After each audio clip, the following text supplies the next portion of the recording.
gender, caste, religion, age. Money is money. There is a value and there is a purpose.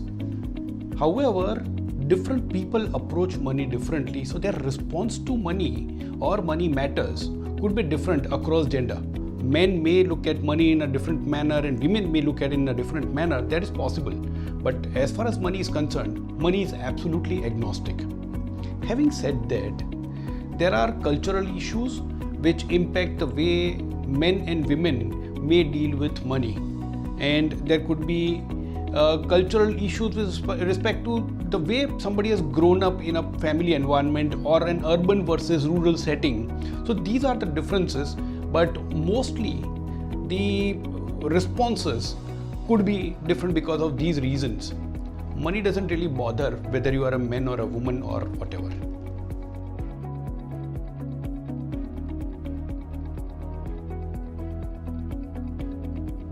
Why women don't get involved in money decisions? If we simply look at some examples where this is happening, my sense is that it could be because of, once again, certain stereotypes. And the problem with stereotypes is the more you feed the stereotype, that keeps becoming stronger in certain people's minds. So to that extent, if we keep telling women that you are no good with money, some of them may start feeling that they are no good with money. Another very strong bias which is fed is that money management requires knowledge of advanced and complex mathematics. It doesn't require advanced and complex mathematics. Basic arithmetic is good enough in most money matters. You're not supposed to become a great investment manager, money manager. You're supposed to take care of personal finances, which is nothing but earning and spending, saving, investing, buying insurance policy, ensuring that the money is available at the time of need. So these are the small matters which is has nothing to do with advanced mathematics. So number one is the stereotype which is fed. Number two is this bias about too much math is involved. Number three, lot of investment products carry risk, and it is this risk where sometimes within the family people tend to believe that men can understand risk better than women. Again, this is another stereotype which needs to be busted. It's a bad stereotype.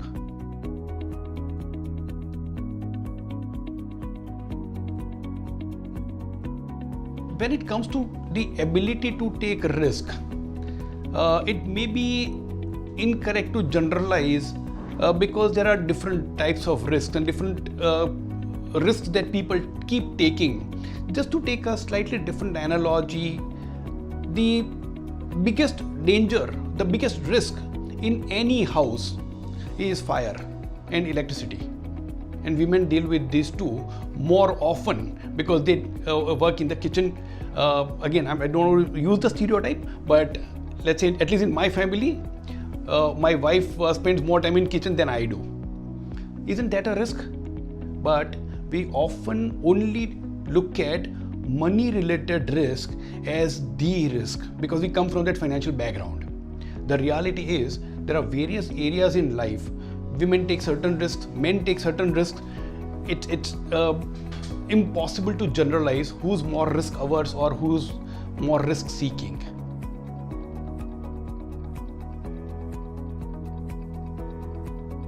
Mistakes. A lot of people make a lot of mistakes. The first mistake is not taking enough effort to understand the biggest thing related to money, which is risk. Whether it is about managing risk through insurance, whether it is about taking risk of getting into a loan arrangement, or is it a risk related to investments. And of course, there are many other that we can just go on, but not understanding this element. Now, when we don't understand this element and take a decision, the chances of mistakes go up. That's first part. The second part is whenever we take decisions, the decisions are largely based on our emotional response to the situation. And there's nothing wrong with emotional response to situation. But when these emotionals become so dominant that rationality and logic completely take a back seat. That's where the emotions overwhelmed and we end up making mistakes. Let's take for an example. And I'll take an example from the world of investing. Recently, what is happening in the world, globally, there is a sell-off in the equity markets. The markets are falling. Now, at this juncture, there is a bias known as recency bias. What has happened in the recent past weighs very heavily on the mind. Given that situation, a lot of people are likely to be scared of taking any investment risk. And that includes, should I avoid investing in equity markets?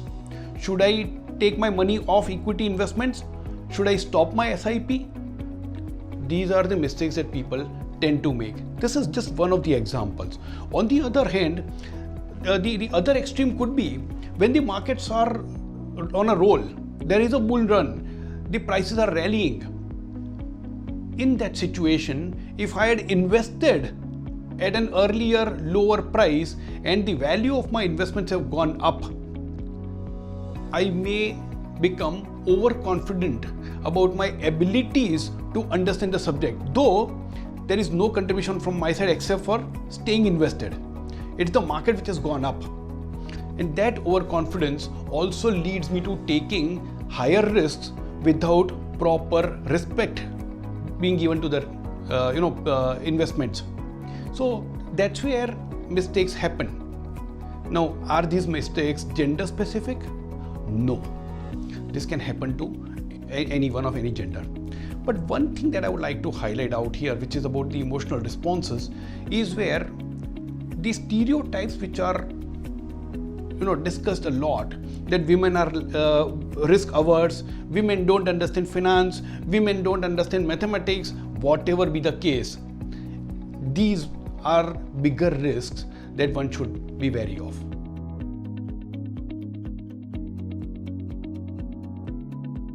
Any child needs to understand the subject of finances before one starts to earn or before one starts to spend big amounts. Daughter or son doesn't really matter. However, as the popular saying goes, if you teach a girl, you are actually teaching a family.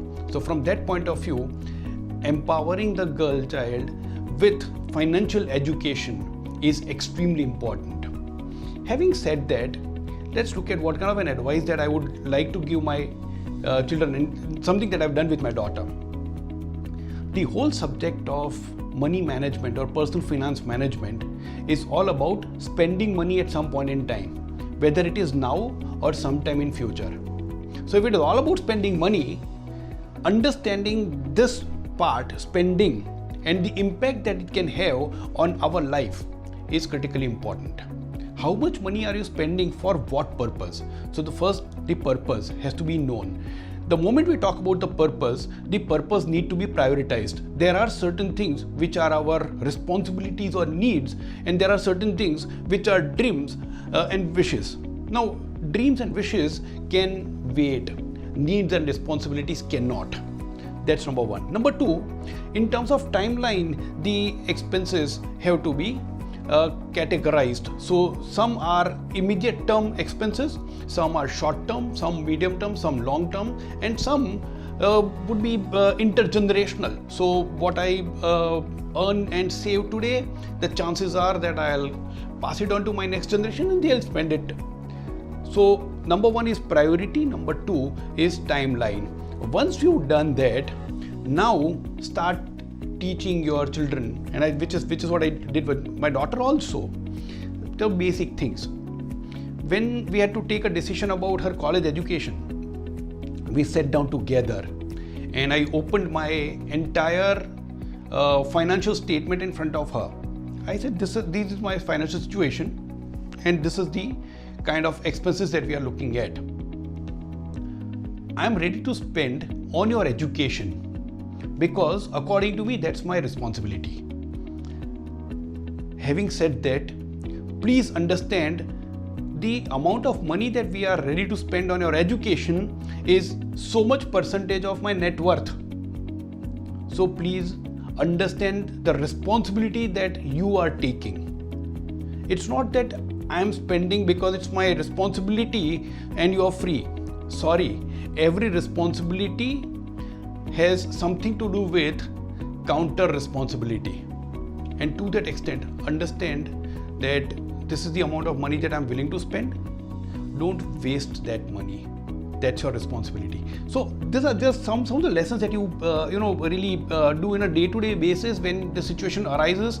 Take that opportunity, engage the daughter into your conversation, open up your books. Ultimately, I mean, as a father, I believe that she's my daughter. She's got a right to know everything about my finances. So I shared it with her and explained this to her. And I'm sure she's understood the responsibility very, very well.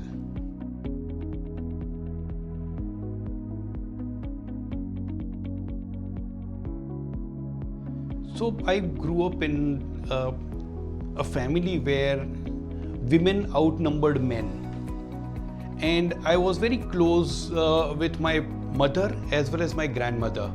And the way they approached money has left a very, very solid impression in my mind. When to spend, how to save that small amount regularly. And my grandmother used to use that proverbial cookie jar or the small boxes to safeguard our money. But this was one thing that I learned, that periodically you keep saving something. My mother used to accumulate small amounts, and periodically she would go to the jeweler and buy some gold. She accumulated some gold because she was looking at accumulating that gold for a certain purpose. Amazingly simple but valuable lessons, because what she taught me was the power of setting a purpose, power of regular saving, and the power of saving out of the income. Small amounts are good enough. It's the proverb that goes, small drops make an ocean. So these are some of the lessons which I learned from my mother, my grandmother, and they are invaluable.